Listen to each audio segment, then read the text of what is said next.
여러분, 2024년 현재 우리나라에 종교가 없다고 밝히는 사람들, 무종교인의 비율은 얼마나 될 것 같습니까? 62.9%라고 합니다. 약 63% 정도 된다라는 거죠. 이 비율은 점점 더 늘었습니다. 1984년에는 56%였는데 2021년에 드디어 60%가 되고 2024년에는 62.9%가 됐다라는 겁니다. 그러니까 우리 주위에 10명 중에 6명 정도는 나는 종교 없이도 얼마든지 살 수 있다라고 여긴다라는 거예요. 그러면 세계적으로는 어떨까요? 세계적으로는 정반대입니다. 우리나라엔 무종교인이 점점 늘어나지만 세계적으로는 종교를 가진 사람들이 점점 늘어나고 있습니다. 이것은 서구 종교사회학자들에게 충격적인 일이었습니다. 그들은 이렇게 예측했습니다. 세계가 현대화될수록 사람들은 더 세속화되고 종교는 설 자리를 잃어버릴 거라고 예측했습니다. 그런데 그 예측이 여지없이 빗나가고 말았던 겁니다. 그런 일이 서유럽에서 일어났기 때문에 세계 전역에서도 일어날 거라고 생각했는데 아니더라는 거예요. 종교인들은 점점 더 많아지더라라는 겁니다. 여러분, 세계에서 기독교 신앙을 가진 사람은 현재 31%인데 2060년이 되면 32%로 증가할 것이라고 합니다. 또 이슬람은 24%인데 2060년이 되면 31%로 아주 많이 증가할 거라고 합니다. 왜냐하면 이슬람 신자는 아이들을 많이 낳아요. 그것도 일부 다처제이기 때문에 첫째 부인에게 낳고 둘째 부인에게 낳고 셋째 부인에게 낳고 이런 일이 있기 때문에 이슬람 신자는 폭발적으로 증가할 것이다 라는 겁니다. 힌두교 신자는 15%에서 14%로 감소하고 불교는 7%에서 5%로 감소하고 유대교는 0.2%를 유지할 것이다 라고 합니다.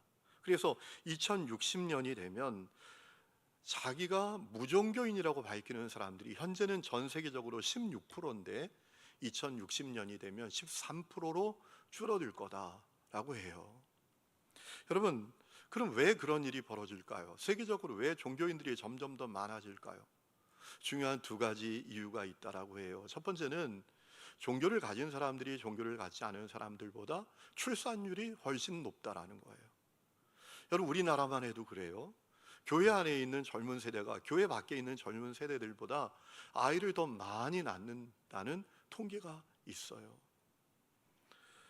또 하나 중요한 이유가 있는데 중국의 기독교인들이 폭발적으로 늘어나고 있기 때문입니다. 여러분, 2010년에 중국의 기독교 인구는 6,800만 명 정도였다고 합니다. 그런데 2030년이 되면 중국의 기독교 인구는 미국에 있는 기독교 인구 숫자보다 많아질 거라고 하고요. 2060년이 되면 중국의 기독교인이 다수가 되는 그런 나라가 될 것이다 라는 겁니다. 중요한 것은 세계가 현대화될수록 사람들이 세속화되고 종교가 설 자리를 잃을 거다라는 그 종교사회학자들의 예측이 완전히 빗나가고 말았다라는 겁니다. 문제는 서유럽과 특히 한국에 있는 무종교인들이에요. 한국의 무종교인들이 점점 더 많아지니까 그들은 종교에 대해서, 특히 기독교에 대해서 반감을 갖고 있어요. 그들이 지적으로 도덕적으로 질문을 갖고 있기 때문이죠.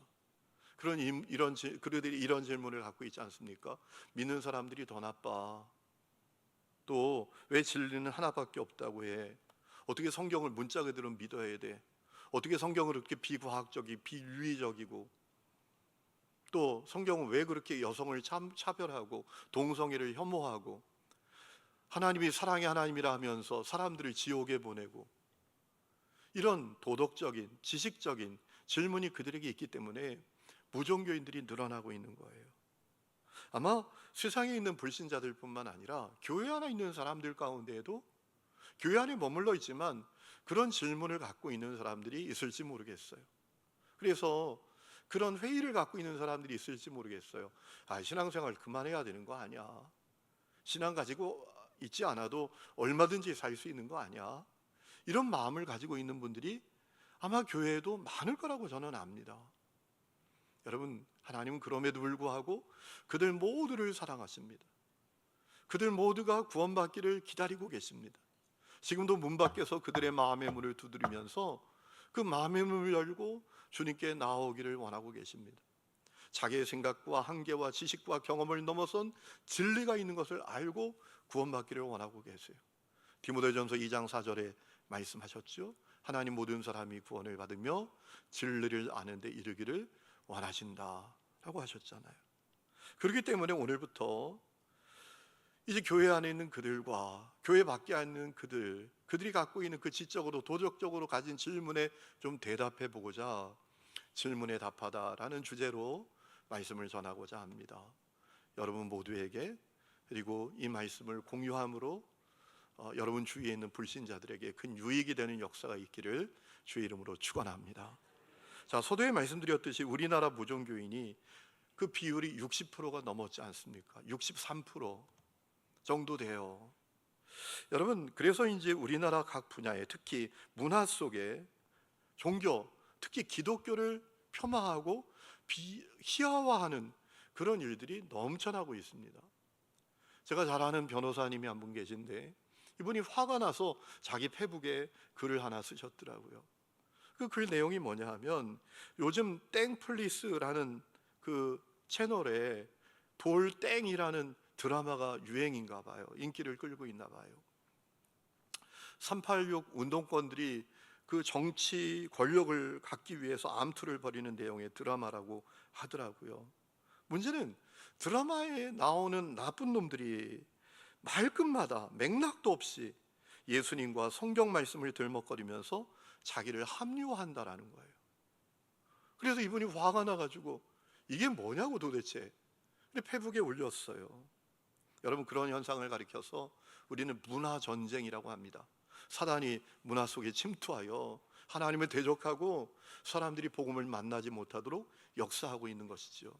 그런데 불신자들이 그것을 분별할 수가 없잖아요. 그래서 거기에 동조하고 그러면서 종교 없이도 얼마든지 살 수 있다고 생각하고 살아가는 현실이 오늘 우리의 현실이죠. 자, 그렇다면 여러분 어떤가요? 정말 종교 없이도 살 수 있는 걸까요? 여러분, 레베카 맥클러 플린이라는 사람이 그녀가 쓴 책에서 반대로 생각해 보자고 권면합니다. 종교가 주는 유익이 있지 않겠느냐, 반대로 종교 없이도 얼마든지 살 수 있다고 생각하지 말고 종교가 우리에게 주는 유익이 뭐냐, 이것에 대해서 한번 점검해 보자라는 거예요. 그래서 그녀가 이야기한 것과 또 제가 생각하는 것 몇 가지를 좀 말씀을 드리면, 여러분, 종교가 우리에게 주는 첫 번째 유익은 우리의 몸과 마음의 건강에 있어서 이 신앙이 특효약과 같이 되는 겁니다. 여러분, 2016년에 미국 하버드 대학의 보건대학의 교수인 타일러 벤더웰르라는 사람이 USA 투데이지에 기고문을 하나 실었습니다. 그 제목이 뭔가 하면, 종교는 몸과 마음의 건강에 특효약일 수 있다라는 겁니다. 그 기고문의 그 핵심은 뭐냐 하면, 꾸준히 신앙생활을 하는 사람들, 꾸준히 주일에 예배하는 사람들을 연구해 보니까 그들이 그렇지 않은 사람들보다 훨씬 더 몸과 마음이 건강하더라라는 거예요. 사망률은 20%에서 30% 정도 낮고 더 낙천적이고, 우울증 발생률, 자살률이 훨씬 더 낮고, 그리고 무엇보다 훨씬 더 긍정적이고 적극적인 인생을 살더라라는 겁니다. 여러분, 그런 의미에서 기독교 신앙이 얼마나 중요합니까? 요한삼서 1장 2절에 말씀하시잖아요. 사랑하는 자여, 너희 영혼이 잘된 같이 네가 범사에 잘되고 강건하기를 내가 강구하노라. 그 조영기 목사님은 이것을 가리켜서 삼박자 축복이라고 평생 얘기했잖아요. 예수 믿으면 영혼이 잘되고 범사가 잘되고 강건하게 된다고. 그러니 여러분, 신앙이 얼마나 큰 유익이에요. 두 번째, 종교가 주는 유익이 뭐냐? 좋은 관계를 갖도록 해서 더 행복하게 살도록 하기 때문이다라는 겁니다. 여러분, 하버드 대학 성인 발달 연구소 소장이 75년 동안 인간의 행복에 대해서 연구를 했답니다. 그러면 아주 중요한 사실을 밝혔어요. 인간의 행복에 있어서 가장 중요한 요소가 뭐냐? 관계더라라는 겁니다. 관계. 여러분, 사람들은 행복한 삶이 성공과 돈과 명예와 쾌락을 통해서 행복해질 수도 있다고 생각하지만 착각이라는 거예요.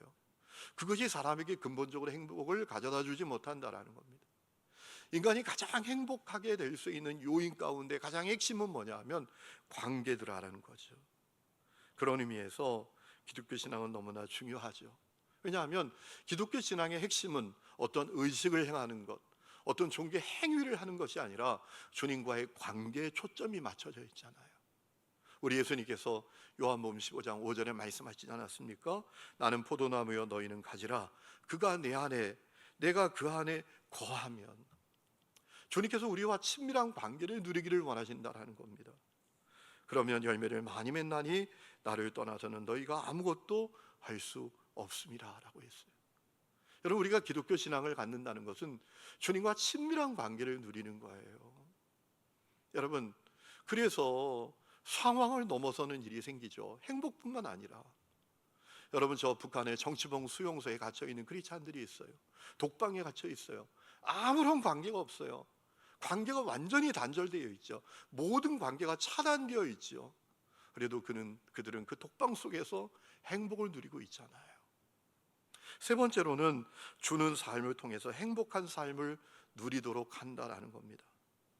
여러분, 심리학자들이 인간을 연구하면서 중요한 사실을 발견했답니다. 인간은 자기의 것을 나눠주고 다른 사람을 돕고 다른 사람을 돌보고 섬길 때 행복함을 느끼더라라는 거예요. 만족함을 갖더라라는 것이죠. 직장 생활을 할 때에도 다른 사람을 도울 때 더 큰 직장 생활의 만족감을 느낀다고 합니다. 여러분, 그런 의미에서 기독교는 큰 유익이죠. 왜 그렇죠? 성경은 주님 우리에게 주라고 말씀하시잖아요. 주는 것이 받는 것보다 더 복이 있다라고 말씀하시잖아요. 심지어 누가복음 6장 38절 말씀을 보면 이렇게 말씀하셨어요. 주라, 그리하면 너희에게 줄 것이니 곧 후일이어 누르고 흔들어 넘치도록 하여 너희에게 안겨주리라 라고 하셨어요. 여러분, 얼마나 중요한 말씀이에요. 물론 교회 안에 있는 모든 사람들이 다 주면서 사는 게 아닙니다. 교회 안에 있는 어떤 사람들은 자기밖에 모르고 자기 새끼밖에 모르고 자기 가족밖에 모르는 사람들도 많아요.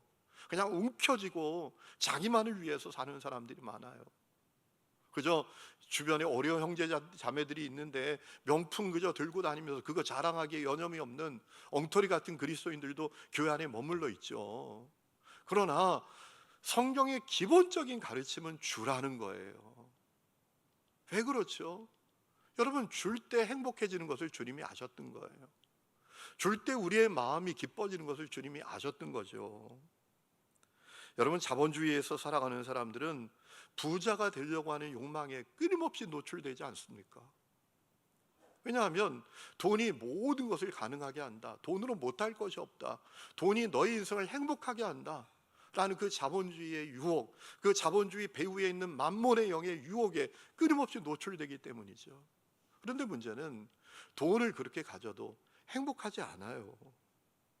2018년 행복 보고서라는 것이 세계적으로 발표되었는데요. 거기 보면 아주 중요한 얘기가 있어요. 과거보다 2배로 부자가 됐는데 2배로 행복하지는 않대요. 더 불행하다고 여긴대요. 며칠 전에도 제 아내하고 며칠 전 아니군요. 금요일 날 밤에 이제 성령 집회 끝나고 우리 청년들 수련회 있는 장소에 갔다가 오면서 그런 얘기를 했어요. 옛날엔 참 수련회도 어렵게 했는데 얘네들 가보니까 막 좋은 시설에 에어컨 빵빵 나오고 통닭을 10마리씩 시켜주고, 제가 또 베스킨 라빈스를 6통이나 사가지고 가니까 막 와 좋아가지고 너무 좋은 환경에서 수련회를 하더라고요. 그러면서 오다가 제 아내하고 그런 얘기를 했어요. 야, 옛날엔 참 어려웠는데, 그치? 옛날엔 참 우리가 못 먹고 못 입고 살았는데 그게 하나도 불평거리가 아니었잖아. 그때 행복했잖아. 그때 너무 기뻤잖아. 하루하루가 소중하고 감사했잖아. 그런 얘기를 나눴어요. 여러분, 인간이 부를 얻는다고 행복한 게 아니에요. 그건 악한 영의 미혹이죠. 그렇기 때문에 종교는 그 비참한 결과를 예방하도록 도와주는 거예요. 주는 삶을 살도록 하면서 뭐가 정말 가치 있는 것인지, 무엇이 정말 영원한 것인지를 분별하도록 하고 살아가게 하기 때문이죠. 네 번째는 소명을 통해서 의미 있는 삶을 살도록 하기 때문이라는 겁니다. 여러분, 미국 펜실베니아 대학교 심리학 교수인 앤젤라 너크워스라는 분이 계십니다. 이분이 한 가지 우화를 소개합니다. 벽돌공 3명이 벽돌을 쌓고 있었어요. 그들에게 질문했습니다. 뭘 하고 있냐고. 첫 번째 벽돌공에게 물었습니다. 당신 뭐 하고 있어요? 그랬더니 그가 하는 얘기가 뭘 몰라요? 보면 몰라요? 근데 벽돌 쌓고 있잖아요 라고 대답하더랍니다. 두 번째 사람에게 물었어요. 뭐 하고 있어요? 그랬더니 저는 교회를 짓고 있습니다 라고 하더래요. 세 번째 사람에게 물었어요. 뭐 하고 있냐고. 그랬더니 그가 하는 얘기가 저는 지금 하나님의 집을 짓고 있습니다 라고 하더래요. 그러니까 첫 번째 사람은 생계를 위해서 일하는 사람이었고, 두 번째 사람은 직업을 위해서 일하는 사람이었고, 세 번째 사람은 소명을 위해서 일하는 사람이었다라는 거죠. 그가 훨씬 마음의 만족함과 기쁨을 갖고 있더라는 거예요. 여러분, 인간은 의미 있는 일을 하면서 살 때 그 마음의 만족함을 가져요. 또 기쁨도 가져요. 그래서 인간은 장애우 시설에 가서 뇌성마비 아이의 침도 닦아주고 그 배설물을 치우면서도 행복해하는 존재잖아요. 여러분, 그런 의미에서 기독교 신앙은 우리에게 얼마나 큰 유익인지 몰라요. 왜냐하면 우리가 기독교 신앙을 가지면 하나님께서 우리에게 주신 소명을 발견하게 되잖아요. 그리고 그 소명을 위해서 살게 되잖아요. 얼마나 큰 유익입니까? 여러분, 골로새서 말씀을 보면 주님은 종들을 향해서도 소명의식을 가지라고 말씀하시지 않습니까? 교회 안에 들어온 노예들, 그들을 향해서도 소명의식을 붙들어라 라고 말하잖아요. 골로새 3장 22절에 종들아 모든 일에 육신의 상전들에게 순종하되 사람을 기쁘게 하는 자와 같이 눈가림만 하지 말고 오직 주를 두려워하여 성실한 마음을 하라. 무슨 일을 하든지 마음을 다하여 주께 하듯 하고 사람에게 하듯 하지 말라. 여러분, 똑같은 일을 해도 주님 앞에서 하면 소명이 되는 거고요, 사람 앞에서 하면 직업이 되는 거잖아요. 여러분, 기독교 신앙의 유익이 뭐냐? 우리로 하여금 주님이 주신 소명을 발견하게 해요.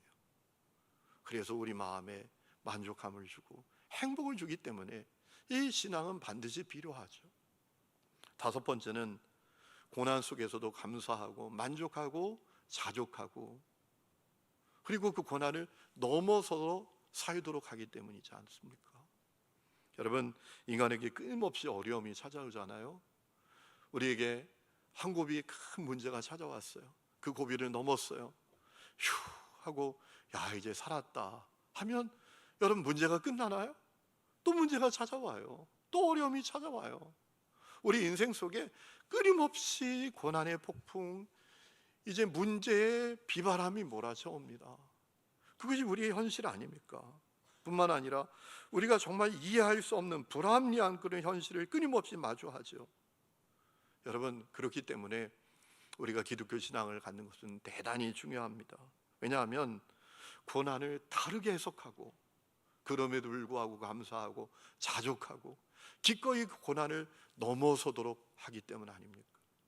데살로니가전서 5절에 말씀하셨잖아요. 항상 기뻐하라, 쉬지 말고 기도하라, 범사에 감사하라. 누가 그렇게 합니까? 고난을 다르게 해석하니까 그렇게 할 수 있는 거예요. 똑같은 고난인데 그 고난을 다르게 해석하니까 그 고난 가운데에도 기뻐하고 감사할 수 있는 거잖아요. 여러분, 우리 인생은 내게 찾아온 문제로 결정되는 것이 아니라 그 문제를 어떻게 해석하는가로 결정이 되지 않습니까? 그래서 우리가 신앙을 가지는 것은 너무나 중요합니다. 고난이 걸림돌이 아니라 디딤돌이다. 이 고난이 나를 망하게 하는 것이 아니라 성장하게 하는 거다. 이 시각, 이 해석을 신앙이 나에게 갖도록 하기 때문인 것이지요. 그리고 여섯 번째는 용서하는 삶을 살도록 하기 때문입니다. 여러분, 많은 사람들이 마음에 참 고통을 갖고 있는 사람들이 많아요. 그리고 그 고통이 결국은 육체의 질병으로까지 이어지는 경우가 많습니다. 어떤 분이 그러더라고요. 병원에 가서 의사 선생님이 이거 신경성입니다. 그러면 의사 선생님도 잘 모르는 거라고, 마음의 질병이 육체로 온 거라고, 그렇게 알면 된다고 하는 얘기를 제가 들은 적이 있어요. 여러분, 우리가 살다 보면 원수들을 만나잖아요. 도무지 용서할 수 없는 원수들을 만나지 않습니까? 그래서 심적으로 고통받고 육체적으로 고통을 받아요. 그리고 그 고통이 결국 우리를 파멸로 이어지도록 하기도 합니다. 여러분, 그런 의미에서 기독교 신앙은 얼마나 중요한지 몰라요. 왜냐하면 주님께서 우리에게 용서할 수 있는 힘과 용기와 은혜를 주시기 때문이죠. 우리 주님은 친히 용서를 보여주셨어요. 당신이 우리 죄값 치르기 위해서 십자가에 매달리셨을 때 손에 못이 박히우시고 옆구리에 창이 찔러지셔서 피가 철철 흘러나오고 나의 하나님 어찌하여 나를 버리시나이까 라고 절규하실 정도로 고통을 받으실 그때에도 여러분, 누가복음 23장을 보면 뭐라고 주님이 말씀하십니까? 기도하십니까? 아버지, 저들이 뭔 일을 하는지를 자기들도 지금 몰라요. 그러니 아버지, 저들을 용서해 주세요 라고 기도하시지 않습니까? 우리에게 용서를 보여주셨어요. 그리고 우리에게 용서하라고 하세요. 심지어 7번씩 70번까지도 용서하라 라고 말씀하셨어요. 여러분, 주님은 그렇게 말씀만 하시는 분이 아니라 우리에게 용서할 수 있는 힘과 용기와 은혜를 주세요. 어떤 할머니가 교회에 처음 나와서 여러 번 나오시고 잘 나오시다가 어느 날부터 안 나오시더래요. 목사님 신방 가서 할머니 왜 교회 안 오시나요? 라고 물었더니 할머니가 그렇게 대답을 했대요. 제가 교회에 계속 다니면 내 그 왼수 같은 며느리 용서할 것 같아서 이제 못 나가겠어요 그러더래요. 예배하니까 하나님께서 은혜를 부어주시는 거예요. 원수 같은 며느리 용서하라는 은혜. 여러분, 주님이 용서하라고 말씀만 하시는 분이 아니라 용서할 수 있는 힘과 용기와 은혜를 부어 주시잖아요. 믿음의 길을 걸으면서 주님과 관계를 누리며 살 때 원수를 용서할 수 있는 힘과 용기와 은혜를 주시잖아요. 이 신앙이 엄청난 유익 아닙니까? 그런데 여러분, 제가 첫 번째부터 6번째까지 말씀드렸는데 그것과 비교할 수 없는 신앙의 유익이 있어요. 우리 인생의 목마름을 해결해 주는 거예요. 여러분, 사회적으로 성공한 가수이기도 하고 유명한 사업가이기도 한 박아무개라는 사람이 있어요. 우리나라 이름만 대도 아는 큰 엔터테인먼트 회사를 운영하는 분이죠. 그분이 이야기하는 걸 제가 들은 적이 있는데요. 이분이 연세대학교 나왔더라고요. 자기 연대 다닐 때 그런 꿈이 있었대요. 20대가 지나기 전에 3가지를 내가 이룬다. 첫 번째, 돈 10억을 내 손에 쥔다. 그리고 명예를 얻는다. 성공한다. 근데 놀랍게도 20대가 지나기 전에 그 3가지를 다 가졌대요. 그런데 문제는 마음이 행복하지 않은 거예요. 마음 한 언저리가 텅 비어있는 것 같은 거예요. 인생의 목마름과 공허함이 자기에게 있는 거예요. 2% 부족한 음료처럼 뭔가 표현할 수 없는 목마름, 공허함이 자기에게 있더라라는 겁니다. 그게 뭐냐, 결국 알게 되었는데 하나님이시다라는 것을 알게 되었대요. 여러분, 그것을 먼저 경험했던 사람이 있잖아요. 이스라엘 왕 솔로몬입니다. 여러분, 솔로몬은 그 누구와도 비교할 수 없는 성공자였습니다. 열왕기상 10장 말씀을 보면 솔로몬의 1년 수익금이 금 660달란트였습니다. 한 달란트가 34kg거든요. 그러니까 계산해 보면 22,440kg였습니다. 이것을 오늘날의 금액으로 환산하면, 제가 이거 계산하느라고 애 많이 먹었는데요, 문과 나온 제가 2조 5,431억 8,130만 원이더라고요. 엄청난 거예요. 이 당시에 한 해 솔로몬의 수입이 2조 5천억이었대요. 대단한 성공자 아닙니까? 그뿐만 아니라 그의 궁전은 금방패, 상화, 옥으로 가득했고 술잔과 그릇은 다 금이었고, 열왕기상 10장 23절 말씀을 보니까 땅의 어느 왕도 이 솔로몬처럼 부귀를 얻은 왕이 없었다라고 할 정도였어요. 열왕기상 11장 3절 말씀 보면 우리 남성들은 표정 관리하셔야 되는데 솔로몬의 후궁이 700명이고 첩이 300명이었다고요. 부인이 1000명이었어요. 이 사람이 솔로몬이었습니다. 하지만 그 모든 것이 그의 마음을 행복하게 하지 못하는 거예요. 2% 부족한 음료처럼 그에게도 인생의 목마름, 인생의 고함이 있었던 거예요. 그것이 바로 하나님이었어요. 하나님과 단절되어 있는 그것이 그의 인생을 그렇게 만들었던 거예요. 여러분, 솔로몬이 기록한 전도서를 펼쳐보면 첫 번째부터 무슨 얘기가 나옵니까? 헛되고 헛되며 헛되고 헛되니 모든 것이 헛되도다. 해 아래서 수고한 인생의 수고가 다 헛되다. 여러분, 이것은 솔로몬이 인생의 허무주의를 이야기한 것이 아닙니다. 주님 없는 인생의 목마름, 주님 없는 인생의 공허함에 대해서 그가 이야기한 거예요. 주님과 단절된 인생, 주님 없는 인생은 여러분 헛된 거예요. 목마른 거예요. 허무함으로 가득한 거예요. 오늘 우리가 읽은 전도서 3장 11절 말씀을 보니까 솔로몬이 이렇게 말합니다. 하나님께서 사람에게 영원을 사모하는 마음을 주셨느니라. 여러분, 이 말씀은 인간의 기초와 인간의 근원을 알려주시는 말씀이에요. 하나님께서 인간을 하나님의 형상대로 창조하셨어요. 인간을 하나님의 형상대로 창조하셨다는 게 뭡니까? 인간을 하나님처럼 영적인 존재로 창조하셨다. 그래서 영원하신 하나님과 영원히 교제하면서 행복을 누리는 존재로 창조하셨다라는 겁니다. 그런데 비극이 생겼습니다. 아담과 하와가 전적으로 타락하로 말미암아 인간도 아담과 하와의 후손된 모든 인간도 전적으로 타락한 존재가 되고 말았습니다. 마치 물밖으로 던져진 물고기처럼 되고 말았습니다. 그래서 인간은 영원을 사모하는 존재가 되고 말았어요. 이 땅에 그 무엇으로도 만족함이 없어요. 돈으로도, 쾌락으로도, 성공으로도, 명예로도 그 마음에 행복이 없어요. 2% 부족한 음료와 같아요.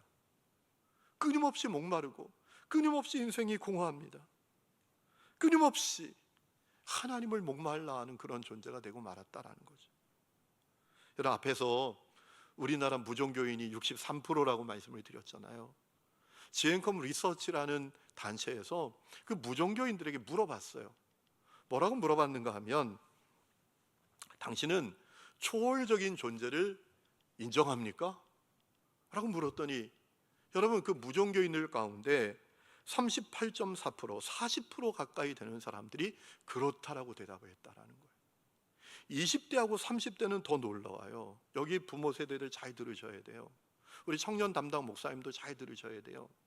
20대하고 30대는 말이에요, 그 무종교인들에게 당신은 초월적인 존재를 믿습니까? 라고 물었더니 49.5%가 그렇다라고 대답을 했대요. 이게 무슨 얘기입니까? 사람에게 영혼을 사모하는 마음이 있다라는 거예요. 하나님을 향한 목마름이 깨닫지 못해서 그렇지 그 속에 있다라는 거죠. 그럼 어떻게 우리가 하나님께로 돌아갈 수 있나요? 그래서 인생의 목마름 다 해결하고 복된 삶을 살 수 있나요? 하나님께서 그 길을 우리에게 열어주셨어요. 그 길은 바로 예수님이십니다. 예수님이십니다. 예수님이십니다. 여러분, 오늘 요한복음 7장 37절에 예수님께서 누구든지 목마르거든 내게로 와서 마시라 라고 하셨어요.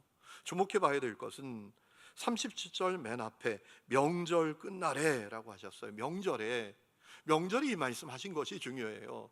이 명절이 어떤 명절일까요? 초막절이란 명절이에요. 여러분, 초막절에 행하는 행사가 있습니다. 매일 7일 동안 뭐 하는가 하면 실로암 연못에서 물을 떠와서 제단에 붓는 거예요. 아니, 뜬금없이 왜 물을 떠가지고 와서 제단에 붓습니까? 중요한 의미가 있었어요. 척박한 광야를 걸어갈 때 반석에서 물이 쏟아나게 만들어서 자기들의 목마름을 해결해 주셨던 것처럼 주님께서 자기들의 땅의 목마름, 육체의 목마름, 인생의 목마름을 해결해 주시기를 갈망하는 의식이었어요. 자, 그런 행사가 벌어지는 때에 주님께서 누구든지 목마르거든 내게로 와서 마시라 라고 하셨어요. 여러분, 이 얘기가 어떤 얘기죠? 이런 말씀이잖아요. 야, 지금 헛수고하면 안 돼. 제단에 물 붓는다고 목마름이 해결되는 게 아니야. 잘 알아야 돼. 제단에 물 붓는다고 인생의 목마름, 삶의 목마름이 해결되는 게 아니야. 내게로 와야 돼. 나를 믿어야 돼. 그렇게 말씀하신 거예요. 그래서 38절에 이어서 말씀하셨잖아요. 나를 믿는 자는 성경의 이름과 같이 그 배에서 생수의 강이 흘러나오리라. 예수님께 오면 인생의 목마름이 해결이 된다라는 것이죠. 여러분, 예수님 하나님의 아들이십니다. 그런데 사람이 되셨습니다. 왜 그렇죠? 내 죄값 치르기 위해서. 여러분, 죄인은 하나님께 나아갈 수가 없어요. 죄인은 하나님께 연결될 수가 없어요. 그래서 우리 죄값 치르기 위해서 예수님이 사람으로 이 땅에 오시고 십자가 매달려 대속의 피를 흘려주셨잖아요. 우리의 죄값 다 치러주셨잖아요. 죄인이 아니라 의인 되도록 해주시지 않았습니까? 누구든지 예수님 믿으면 모든 죄를 용서받고 의롭게 되는 길을 열어주시지 않았습니까? 요한복음 3장 16절에 말씀하셨어요. 하나님이 세상을 이처럼 사랑하사 독생자를 주셨으니 이는 저를 믿는 자마다 멸망치 않고 영생을 얻게 하려 하심이니라. 여러분, 이것은 전설 속에 나오는 이야기가 아니에요. 하나님의 말씀 속에 나오는 틀림없는 약속이에요. 여러분, 로마서 10장 10절에 말씀하셨어요. 사람이 마음으로 믿어 의에 이르고 입으로 시인하여 구원에 이르니라. 예수님 믿으면 인생의 목마름이 해결되는 겁니다. 로마서 10장 13절에도 누구든지 주의 이름을 부르는 자는 구원을 받으리라 라고 하셨어요. 그렇기 때문에 여러분, 종교 없이 살 수 있다? 이거 착각이에요. 기독교 신앙 없이 살 수 있다? 이거 말도 안 되는 일이에요. 여러분, 이 땅에 어떤 사람도 기독교 신앙 없이 살 수 있는 사람 한 사람도 없습니다. 이 땅의 모든 사람에게 예수님이 필요합니다. 여러분, 어떻게 그 구원을 가질 수 있고 어떻게 그 신앙을 가질 수 있습니까? 이렇게 기도하면 됩니다.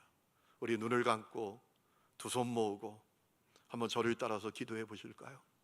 가장 바른 자세로, 졸고 있는 사람도 좀 눈을 뜨고 눈을 감고 두 손을 한번 꼭 모아 보세요. 저를 따라 한번 기도해 보겠습니다. 사랑의 하나님, 저는 이제까지 하나님을 떠나서 하나님과 분리되어 살았습니다. 제가 전적으로 타락한 죄인임을 인정합니다. 이 시간 예수님을 나의 구원자로 믿고 하나님의 자녀가 되길 원합니다. 나의 죄를 위해 성육신하시고 십자가에 못 박혀 피 흘려 죽으시고 부활하신 예수님을 지금 이 시간 믿고 영접합니다. 지금 제 안에 들어오셔서 저를 구원해 주시고 제 삶의 주인이 되어 주십시오. 이 시간 나의 죄를 용서해 주시고 하나님의 자녀 되게 하심을 감사합니다. 이제부터 하나님을 믿고 복되게 살게 하여 주십시오. 예수님의 이름으로 기도합니다. 아멘. 여러분, 주님은 이 기도가 지금 여러분의 가족들 가운데에도 종교 없이 얼마든지 살 수 있잖아, 그런 가족들이 많잖아요. 그들의 기도가 되기를 원하시고 여러분의 친구들의 기도가 되기를 원하고 계십니다. 이 사실을 분명히 기억하고 여러분 믿음으로 승리하시고 종교 없이도 얼마든지 살 수 있다라고 하는 사람들을 살려내는 은혜가 여러분 모두에게 있기를 주의 이름으로 축원합니다. 우리 이 시간에 찬양 부르고 기도하겠습니다. 내 영혼이 은총 입어 가사를 생각하면서 우리 십자가 복음 믿고 구원받은 우리들은 기쁨으로 이 찬양을 부르겠습니다.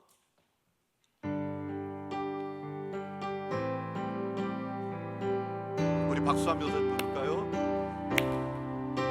내 영혼이 은총이 지난 죄지 없고 보니 슬픈 마음 이 세상도 천국으로 와도다 주의 얼굴 맺기 전에 멀리 되고 하늘나라 내 맘속에 이루어지니 날로 가까우다 할렐루야 찬양하세 내 모든 죄 사함받고 주 예수와 동행하니 그 어디나 하늘나라 높은 산이 거친 들이 저만이다 빈거리다 내 주 예수 오신 곳이 그 어디나 하늘나라 할렐루야 찬양하세 내 모든 죄 사함받고 주 예수와 동행하니 그 어디나 할렐루야 찬양하세 할렐루야 찬양하세 내 모든 죄 사함받고 주 예수와 동행하니 그 어디나 할렐루야 찬양하세 할렐루야 찬양하세 내 모든 죄 사함받고 주 예수와 동행하니 그 어디나 하늘나라 할렐루야 찬양하세 내 모든 죄 사함받고 주 예수와 동행하니 그 어디나 하늘나라 하나님 아버지 우리의 가족 가운데 형제 자매 가운데 친구와 동료 가운데 종교 없이도 얼마든지 살 수 있는 거 아니야 라고 생각하며 내리막길인지도 모르는 내리막길 사망을 향하여 지금 나아가고 있는 사람들이 얼마나 많은지 모릅니다. 주여 그들을 불쌍히 여겨 주시옵소서. 그들 모두가 예수님 만나게 하시고 주여 참으로 인생의 목마름이 해결되는 은혜를 허락하여 주시옵소서. 교회 안에 머물러 있지만 불신자와 다름없이 이제 신앙생활 그만해야 되겠다, 신앙생활 없이도 얼마든지 살 수 있는 거 아니겠어, 이런 마음을 가진 사람들이 의외로 교회 안에 머물러 있는 것을 보게 됩니다. 떠나지도 못하고 잊지도 못하고 참으로 어정쩡한 모습으로 살아가는 많은 사람들이 있는 것을 보게 됩니다. 주여 그들이 예수님 만나게 하옵소서. 살아계신 하나님 만나게 하옵소서. 그리고 인생의 목마름이 끝장나는 은혜를 허락하여 주옵소서. 이제는 우리 주 예수 그리스도의 은혜와 하나님 아버지의 놀라운 사랑과 성령의 내주 동행하심이 예배하는 하늘음의 모든 성도들과 그 삶의 모든 부분들 위에 지금부터 영원토록 함께 계시기를 간절히 축원하옵나이다. 아멘.